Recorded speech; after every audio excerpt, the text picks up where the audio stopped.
अस्सलाम वालेकुम रहमतुल्लाह दोस्तों, welcome to another new vlog. अच्छा जी, ये मैं इस वक्त फ्यूल मैक्स पे खड़ा हुआ हूँ। टेक्सास की सबसे बड़ी चेन है, राइट? ये फ्यूल मैक्स इस वक्त, या इससे भी बड़ी बड़ी हैं कुछ, बड़ी तो है। इससे भी बड़ी है, लेकिन इसकी स्पेशल बात ये है कि ये ओन जो है वो एक पाकिस्तानी करते हैं और मेरा ख्याल है सैकड़ों की तादाद में उनकी ये हैं आउटलेट्स, राइट, देखा जाए तो।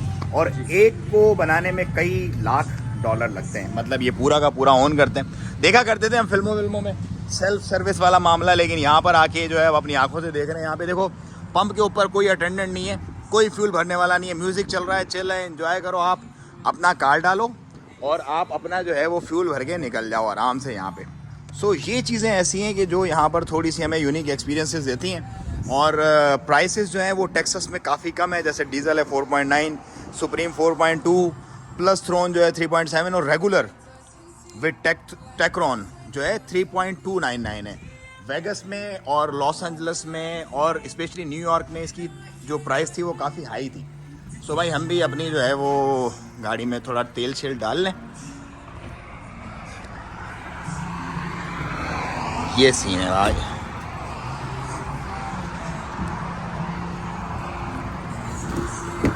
अस्सलाम वालेकुम रहमतुल्लाह जी, कैसे हैं आप? ठीक है, खैरियत? आज भाई हम कहाँ जा रहे हैं? कोई सरप्राइज वाली जगह आप बता रहे हैं हमें? आज मैं आपको लेके जा रहा हूँ जहाँ पे मछली का शिकार होता है। क्या है कि अमेरिका में लोग जो है ना मछली के शिकार को स्पोर्ट्स समझते हैं। स्पोर्ट्स है, and they love to do it. Okay. जैसे अपने वहाँ हंटिंग वगैरह होती है, अच्छा। यहाँ पे ऐसे मछली के टूर्नामेंट्स भी लगते हैं। ओके। उनका जो प्राइजेस होता है वो मिलियंस ऑफ डॉलर्स में होता है। अच्छा, बिल्कुल। सो भाई आज हम फिश हंटिंग पे जा रहे हैं। और अच्छा, ये जो मेरे साथ मेरे दोस्त अजीज और भाई है ना, मतलब he got lot of knowledge about US. मतलब मैं कल से जब से बैठा हूँ ना इनके साथ, इतनी इन्फॉर्मेशन मुझे पिछले 7-8 दिनों में नहीं मिली जितनी पिछले कुछ घंटों में मिल गई, क्योंकि इनको सारी इच्ची बिच्ची सब कुछ पता है, क्या मामला है, क्या कैसे है। और ये इट्स ऑल बिकॉज कई कितने साल हो गए आपको यहाँ पे? तकरीबन मैं यहाँ पे आया था 22-23 साल की उम्र में। अभी मेरी एज है 40 साल। Oh, so he got like 19 years of experience being national of USA. और अल्हम्दुलिल्लाह ये यहाँ पे अपने मार्ट्स और अपने जो स्टोर्स वगैरह हैं वो ओन करते हैं काफ़ी सारे, और अपना अच्छा बिजनेस है, स्टेबल है अल्हम्दुलिल्लाह। सो ये अभी हम कौन से इलाके में हैं और हम कहाँ से निकल के जाएंगे और क्या सीन है? टेक्सास का देहाती इलाका है। इस शहर का नाम है डेवर्स। इसकी जो पॉपुलेशन है वो तकरीबन है अराउंड 1500 पीपल। 1500 पीपल, हाँ जी। और यहाँ पर ये तो इतने बड़े बड़े टावर लगाए हुए इन्होंने, ये चेक करो। सो यहाँ पे जो प्लानिंग वगैरह है टाउन की, वो किस तरह से करते हैं? मतलब क्या तरतीब होती है? यहाँ से मतलब जब भी ये कोई भी टाउन प्लान करते हैं तो मतलब ये एक नक्शा बनाते हैं, ठीक है, जिसके सेंटर को ये लोग बोलते हैं डाउनटाउन। डाउनटाउन का हमने नाम तो बहुत सुना है, लेकिन डाउनटाउन उसमें है क्या? सही। वो जो पहला नक्शा बनाते हैं किसी भी शहर के लिए, उसकी जो मरकज होता है वो डाउनटाउन कहते हैं। और उससे में मतलब ऐसा हो गया कि आपको कोर्ट्स हमेशा वहीं पे मिलेगी। सारी कोर्ट्स जो होती हैं, सारी कोर्ट्स जो पुरानी कोर्ट्स होती हैं, उसके बाद अगर नई बनानी हुई तो डेफिनेटली वो दूसरे एरिया में बनती है। जैसे आप न्यूयॉर्क में जाएंगे, न्यूयॉर्क की जो ओल्डेस्ट कोर्ट है वो आपको डाउनटाउन में मिलेगी। सही। ह्यूस्टन में जाएंगे, जो ओल्डेस्ट ह्यूस्टन की कोर्ट है डाउनटाउन में मिलेगी। जो भी मतलब गवर्नमेंट का सिस्टम होता है वो उधर ही मिलेगा ना, वो आपको उधर ही मिलेगा। अच्छा, उसके अलावा यहाँ पर जो एक मतलब जस्टिस सिस्टम, जैसे कल आप बता रहे थे कि जजेस को भी यहाँ पे इलेक्ट किया जाता है, और मैंने आज कुछ बोर्ड्स भी देखे लगे हुए कि री इलेक्ट दिस जज। तो ये क्या है, जुडिशियल सिस्टम कैसा है यहाँ पे? यहाँ पे उसमें जुडिशियल सिस्टम ये होता है कि अपने वहाँ जज अपॉइंट होते हैं। हाँ। लेकिन अमेरिका में ऐसा नहीं है। अमेरिका में जो चीफ जस्टिस वगैरह को छोड़ के बाकी जो छोटे जजेस होते हैं, हर गांव का अपना जज होता है। सही है। और उनकी इलेक्शंस होती है। अच्छा। सिटी का अपना जज होता है, उनकी इलेक्शंस होती है। उनको लोग वोट देकर इलेक्ट करते हैं। लेकिन ऐसा नहीं है कि कोई भी लोग बंदा आके खड़ा हो गया जज के लिए, नहीं। अच्छा। उसकी क्वालिफिकेशंस भी होती है। उसको मतलब लॉयर का तजर्बा होना चाहिए, उसके पास लॉ की डिग्री होनी चाहिए, ताकि उस बंदे को पता रहे कि वो क्या कर रहा है। सही, मतलब क्वालिफिकेशन पूरी होनी चाहिए, लेकिन उसके बाद जो इलेक्शन होगा वो लोग चूज करेंगे कि who would be their next जज। बिल्कुल सही।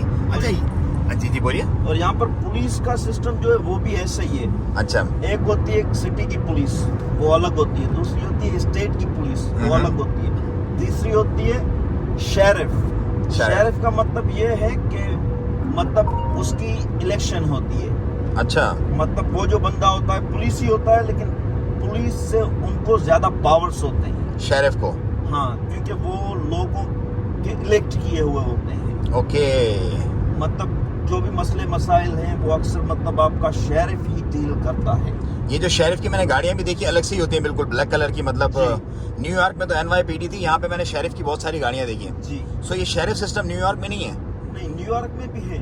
NYPD वो डिफरेंट है, लेकिन न्यूयॉर्क का जो शेरिफ सिस्टम है वो अलग है। अच्छा, ओके ओके। तो वो जो टैग आपने वहाँ पे लगाया हुआ वो क्या चक्कर है? ये क्या है कि अमेरिका में ऐसा होता है कि हर गाड़ी की टैक्सेस में, मतलब कुछ स्टेट्स हैं जिसमें नहीं होता। जैसे मैं फ्लोरिडा में रहता था, वहाँ पे ये चीज़ नहीं थी। सही है। लेकिन यहाँ अमेरिका में मतलब टैक्सेस में ये होता है कि आपको एवरी ईयर आपकी एक गाड़ी की इंस्पेक्शन होती है कि मतलब इस गाड़ी में कोई फॉल्ट वगैरह नहीं है, जिसके लिए मतलब कोई एक्सीडेंट वगैरह ना हो जाए। तो हर साल गाड़ी की इंस्पेक्शन होती है। पहले वो इंस्पेक्टर आपको आपकी गाड़ी को पास करेगा, बाद में जो है आप जाएंगे टैक्स कलेक्टर्स की ऑफिस में, फिर वो आपको ये टैग इशू करते हैं, फिर ये आपको गाड़ी पे लगाना होता है। इसके बगैर आप गाड़ी नहीं चला सकते, वरना आपको फाइन पड़ जाएगा। ये वाला फाइन पड़ जाएगा और आपको जेल भी हो सकती है। अच्छा। अगर बार बार वायोलेशन हुई तो। सो टिकट देंगे, फर्स्ट टाइम में वार्निंग देंगे, टिकट देंगे, देन जेल। हाँ, और यहाँ पे टिकट का ऐसा सिस्टम है कि अगर आपको टिकट मिली है और आपने टिकट नहीं पिलाई, हाँ, आपका ऑटोमेटिकली वारंट इशू हो जाएगा। ओह। और अगर पुलिस वाला आपको स्टॉप करता है तो पुलिस वाले के हाथ में नहीं है कि आपको छोड़ दे, जैसे पाकिस्तान में होता है, जज जाओ कोई मसला नहीं है। जज आपको बेल देगा। हाँ, they have to arrest you. Okay, and they have to present in front of जज। बिल्कुल, क्योंकि पुलिस वालों पे भी यहाँ पे ना एक कैमरा यहाँ पे लगी होती है, हाँ। 2-3 कैमरा गाड़ियों में लगी होती है। ओके। उस कैमरा का पुलिस वाले का उस पर कोई कंट्रोल नहीं होता है। अच्छा, जी। तो क्योंकि इससे ये फायदा है कि मतलब पुलिस वाला भी अकाउंटेबल होता है। सही है। वो कोई इनजस्टिस तो नहीं कर रहा। जैसे आजकल आपने बहुत देखे, बहुत सारे लोग जो थे वो मतलब मर्डर हो गए पुलिस के हाथों। सही। फिर वो कैमरा फुटेज जो है वो पुलिस वालों के खिलाफ ही यूज हुई और उनको सजाएं भी आई है। सही है, सही है। तो मतलब स्टेट जो है अपने जो बाशिंदे हैं, अपने जो शहरी हैं, उनसे माँ जैसा सलूक करती है और हर बंदे को उसकी आज़ादी और अब उसके जो राइट्स हैं वो दिलवाती है। तो यहाँ पर जो नॉर्मल जो थर्ड वर्ल्ड कंट्रीज होते हैं उनकी तरह का मामला नहीं है कि जिसके हाथ में पावर है उसने मार दिया, पीट दिया, बस कोई मसला ही नहीं है। नहीं। So state is having justice for everybody. और मैं आपको एक इंटरेस्टिंग चीज बताता हूँ। अभी जिस एरिया में हम जा रहे हैं वो तकरीबन उस शहर की पॉपुलेशन है मेरे ख्याल में कोई 100,000 से ऊपर, और यहाँ पे 100,000 से ऊपर मतलब वो एक बड़ा शहर है। अच्छा। जो जहाँ उसकी जो शेरिफ थी वो शेरिफ होते हुए भी जेल में थी। अच्छा। क्योंकि उसने कुछ वायोलेशंस की थी, जो टैक्स डोनेशन थी जो उसको मिली थी उसकी पार्टी को इलेक्शन लड़ने के लिए, उसने मिसयूज किया था। अच्छा। तो head of the sheriff department, और वो भी जेल में था। ओहो, यहाँ पे मतलब लॉ है भाई, लॉ फॉर एवरीबॉडी है यहाँ पे।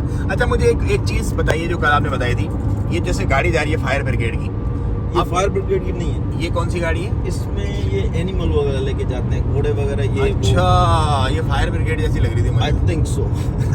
कल में, हाँ, ये वही आगे वाली गाड़ी चलेंगे तो पता पड़ेगा ये। अच्छा भाई, यहाँ पे एक बड़ा अच्छा रूल है जो मुझे कल बताया लाइक भाई ने कि अच्छा ये तो वाकई वही गाड़ी है, तो कारवान है भाई, सिंपल कारवान है, एनिमल वाला ये। हाँ, ये एनिमल वाला। अच्छा, घोड़े ही जा रहे हैं इसके अंदर भाई, मैं समझा ये वो वाली गाड़ी है। इसमें ये एनिमल भी है और इसमें रहने की जगह भी है। अच्छा, दोनों है। अच्छा भाई, यहाँ पे रूल ये है कि अगर पुलिस की और एम्बुलेंस और क्या, हाँ, मतलब अगर पुलिस की गाड़ी है, एम्बुलेंस है और फायर ब्रिगेड है, हाँ, वो इमरजेंसी लाइट्स ऑन करके आ रही हैं, तो जो भी ट्रैफिक जा रही है 2 वेज पे, उसको स्टॉप हो जाना है। उसको स्टॉप होके उसको रास्ता देना है। अगर कोई भी रास्ता नहीं देगा, जो लोग बोलते हैं यार कि यहाँ के लोग मतलब रास्ता दे देते हैं, देखो ये कैसे अच्छे हैं, अच्छा होना अपनी बात पे, लेकिन ये लॉ है। अगर कोई रास्ता नहीं देगा तो उस पे कार्रवाई होती है। अच्छा, तो इसीलिए they have to do it. So मतलब टेक अ बाउ करना पड़ता है, जैसे हम क्वीन को करते हैं नॉर्मली, जैसे रुक के थोड़ा तहम्मुल से उसके बाद फिर ये इंसानियत है, क्योंकि सही है। मतलब जो हॉस्पिटल में बंदा जा रहा है, हाँ, he या must be मतलब first, like- कहीं पे आग लगी हुई है या पुलिस वाला किसी इमरजेंसी कॉल पे है, कहाँ पे शूटिंग वगैरह हुई है, तो वो जा रहे हैं, तो हाँ। उनका मतलब you have to do it. Like we have to give them first like priority to let they go. Yes exactly. So भाई ये कुछ इन्फॉर्मेशन आपको मिली है, पहला ये वीडियो है। अभी देखो 10 मिनट हो गए, 10 मिनट में आपको बहुत सारी चीज़ें यूएसए के बारे में पता चल गई होंगी, बहुत सारी नई चीज़ें अभी मजीद और पता चलनी है यूएस के बारे में। तो बस जुड़े रहें, वीडियो को ज़्यादा से ज़्यादा शेयर करें, चैनल को सब्सक्राइब करें, मिलते रहेंगे, जुड़ते रहेंगे इंशाल्लाह। दुआओं में याद रखिए। अस्सलाम वालेकुम रहमतुल्लाह। अस्सलाम वालेकुम।